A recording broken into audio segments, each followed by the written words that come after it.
Hey, what's up guys, it's DarkArmedDuelist, and today I'm going to be doing a Lair of Darkness deck profile. So this is a really interesting deck that I actually teched in the Fang of Critias, which is an amazing tech card to be able to summon stuff like Mirror Force Dragon and Doom Virus Dragon in this deck, which is insanely powerful cards that are really amazing and easy to get out with the strategies of Lair of Darkness. So without further ado guys, don't forget to like, comment, subscribe, hit that bell so you can become part of our notification squad, and definitely check out the Patreon down in the description below because we have some awesome rewards for you guys, like getting your name in the description of every single video, getting a signed card sent to you in the mail, or even getting to request a deck profile just like these every single month that you are a patron. So without further ado, let's get straight on into this.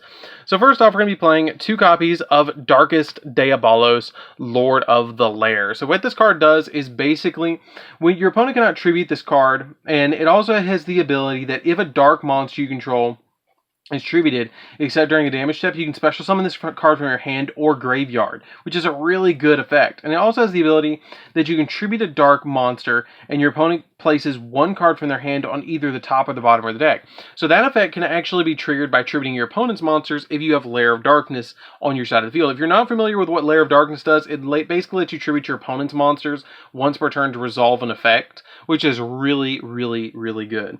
Then we play 3 copies of Arima, the Wicked Warden. So Arima is probably one of the better cards in the entire deck. It basically is like playing 6 Lair of Darknesses, because you can discard this card to add a Lair of Darkness from your deck to your hand.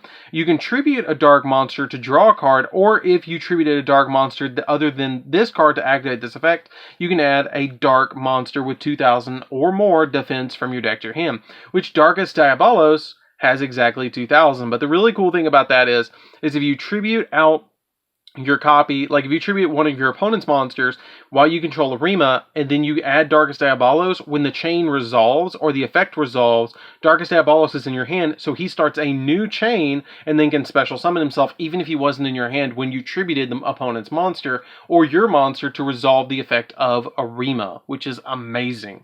We then play 3 copies of Lith, Lady of Lament. Lith, Lady of Lament lets you search your trap cards by tributing a monster on the field. When she's normal summoned, her attack does go down to 1,000, and she also has the ability that once per turn you can tribute 1 monster, 1 dark monster. You reveal 3 traps in your deck, and then your opponent randomly picks 1 and you add it to your hand, or you set it to your side of the field, and then you shuffle the rest back into the deck. So you can again tribute your opponent's monsters to resolve that effect, which is really cool if you have Lair of Darkness on your side of the field. We then play just a single copy of Malice. I feel like Malice is a good recursion card. I love what she does and I love her artwork, but I feel like she's just a 1-up because you can quick effect tribute 2 dark monsters to target a monster your opponent, or to target a trap in your graveyard that's a normal trap that is banished or in your grave, and set that target, but place it on the bottom of the deck when it leaves the field. So it just shuffles it back into the deck, which is really good to be able to recur your trap cards, but at the same time, I feel like it's really good to just play her at 1 because you just...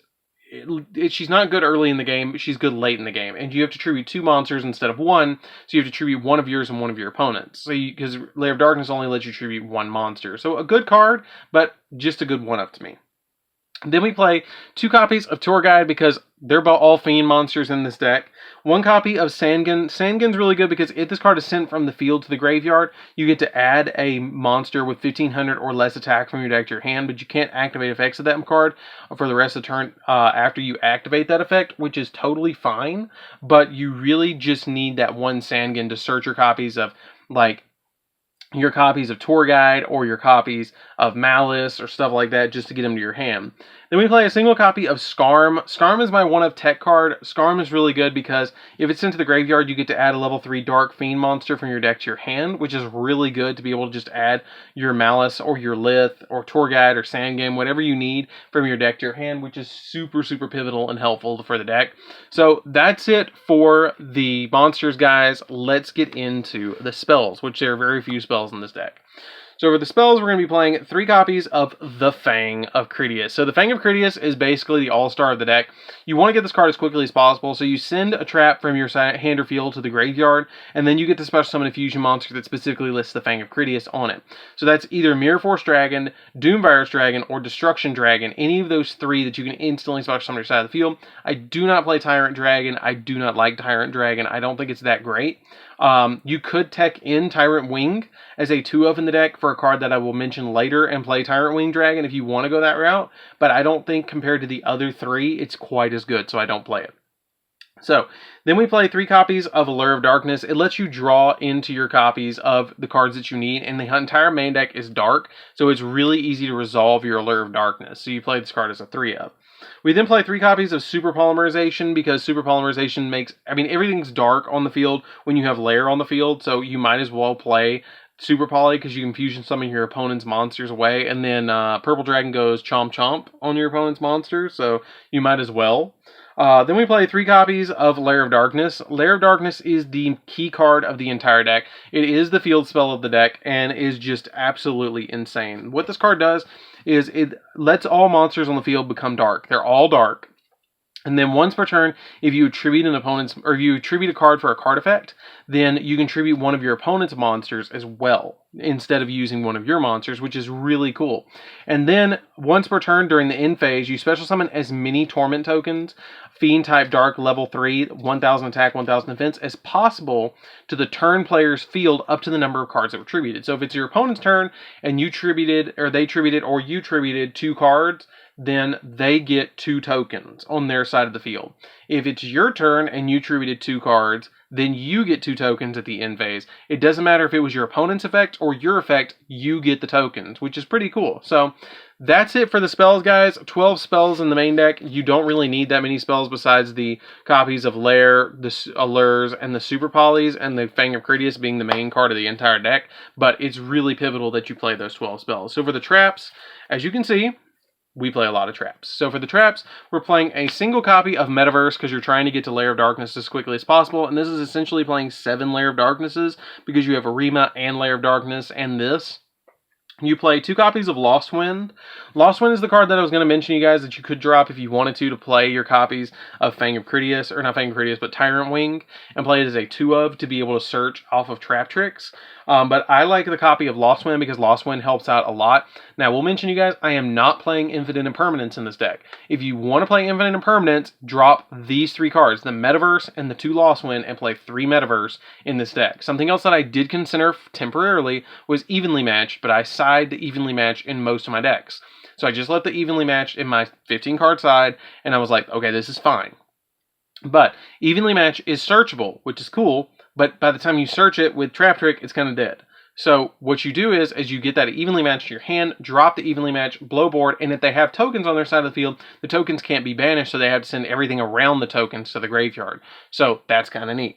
Then we play 3 copies of Trap Trick. Trap Trick is super cool because I bumped it up to 3 because it searches your copies of the materials that you need to get off your plays with the Fang of Critias. So I wanted to get those cards to my hand as quickly as possible so I can use them as fusion material, because it's basically Fang of Critias Turbo with Lair of Darkness, because that's what you're trying to do as quickly as possible.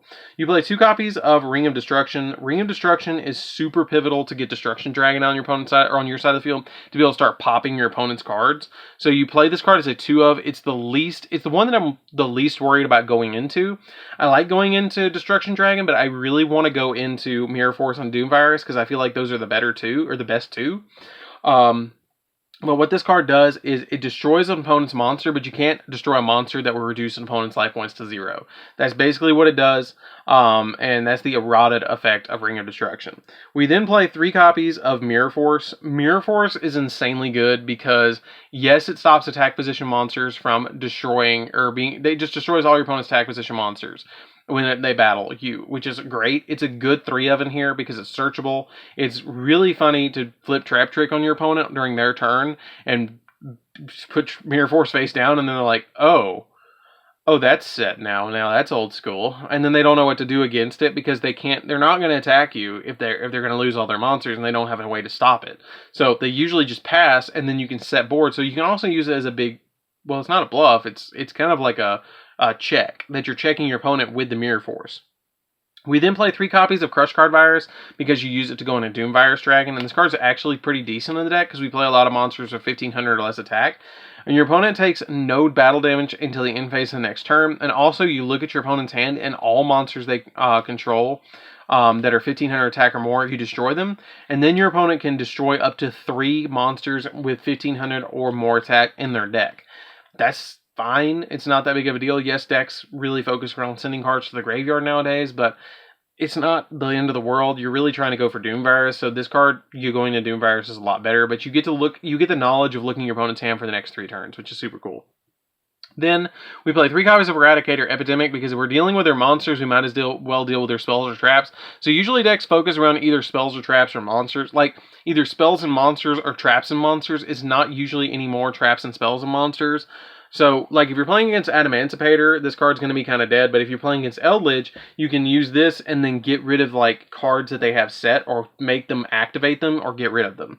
So the Eradicator, you flip it, you tribute a monster with 2,500 or more attack, which can be your opponent's monster. If it's a 2,500 or more attack, you tribute it, you call spells or traps, you look at every set card they have, every card in their hand, and every card they draw for the next 3 turns, and it pops every single card that's either the spell or the trap, whichever one you call. It's like Genzo in trap form for traps, which is kind of ironic. So that's it for the main deck, guys. Let's get into the extra deck. So for the extra deck, we're going to be playing 2 copies of Mirror Force Dragon. Mirror Force Dragon is really neat because Mirror Force Dragon, when your opponent's monster, when a monster your opponent controls, or a monster you control is targeted for an attack by an opponent's card or effect, when a monster you control is targeted for an attack or by an opponent's card effect. So if they target a monster on your side of the field at all, then you destroy all cards your opponent controls. Everything goes. I turns their opponent's side of the field into a fire sale, essentially, and they get no reimbursement for it, which is really funny because it just destroys everything. This card is insanely good when you can get it out, which is pretty easy to get it out. That's why I played it 2, because you can actually summon 2 of them. Then I played 2 copies of Doom Virus. Doom Virus is really, really good in here because it lets you, when you summon it, you check your opponent's hand and all monsters they currently control. And basically, it's crush cards a non-eroded effect. And all cards they draw until the end of the 3rd turn after this card resolves and destroy all those monsters with 1,500 or more attack. That is really, really good. That is really insanely good. That's why this card was essentially banned for a long time. I mean, Doom Virus wasn't, but the original Crush card was. 1 copy of Destruction Dragon, which also has the original effect of Ring of Destruction, which is you destroy a monster on the field, and then both players, or your opponent takes the damage, you don't take any damage, which is really cool. The original card for for Ring of Destruction gave both players the damage, which is really cool. And then for our Super Poly targets, we play the Predaplant that takes 3 dark monsters to go into. You can Super Poly 3 of your opponent's monsters, summon this card. 1 copy of Starving Venom just to be able to summon off Super Poly. Mud Dragon comes in really handy too because you can use 2 monsters with the same attribute and different types. So if your opponent has 2 monsters that are dark, you can go into Mud Dragon if you need to. It's very rare that I actually go into Mud Dragon. I usually go into the 2 Predaplants, but it's there in case you need it. The Mech Knight Crusadia Avermax I go into sometimes. This card is insane with Lair of Darkness on the field. Appaloosa just to be able to negate stuff. Wee Witch because the entire deck's dark, but be careful because it makes your opponent's monsters go up as well, so you have to be careful of that because they become dark. 1 Proxy F Magician. Okay, so you're going to think about this, guys, and you're going to go, wait a minute, and this card's really good. So what it does is you put 2 effect monsters in this card, and then during the main phase, you can fusion summon a fusion monster from your extra deck using monsters from your field as fusion materials, and if you fusion summon a monster zone this card points to, you can special summon a monster with 1,000 or less attack from your graveyard, or from your hand. So that's Malice, that's Skarm, Skarm's going to blow up, but, whatever, but you can summon Malice, you can summon Sangan, you can summon Tour Guide if you need to, and it lets you link climb, essentially. So this card's really good, and it lets you get out of Starving Venom or Mud Dragon, whichever one you need. 1 copy of Beat Cop. Beat Cop is really nice because she actually has an attributing effect. She has the effect of, if this card is link summon using 2 dark monsters with different names as materials, it gains the effect of you can tribute a monster, then target a face-up card on the field and place a patrol counter on it. And anything that has a patrol counter on it cannot be destroyed by battle or by card effects. You remove the control counter instead. So you can put this on different cards as you want to protect. Cross Sheep because you play fusions, and then 1 Verte Anaconda for the Super Poly. So that's it for the deck, guys. I hope you did enjoy it. It's a really good deck. I highly recommend that you guys test this deck out. It's super fun to play around with, and it's really funny to get Fang of Critias resolving and summon Mirror Force Dragon. And I will mention, you guys, it doesn't happen every single game because we don't have a real way to search Fang of Critias. I really wish that they would give us a way to search Fang of Critias, but you can really control games with the way that this deck actually functions. So anyways, guys, this is DarkArmedDuelist. Don't forget to like, comment, subscribe, and definitely check out that Patreon down in the description below. Hit that bell on there so you can become part of the notification squad, and I'll see you guys in the next video. See you later, guys.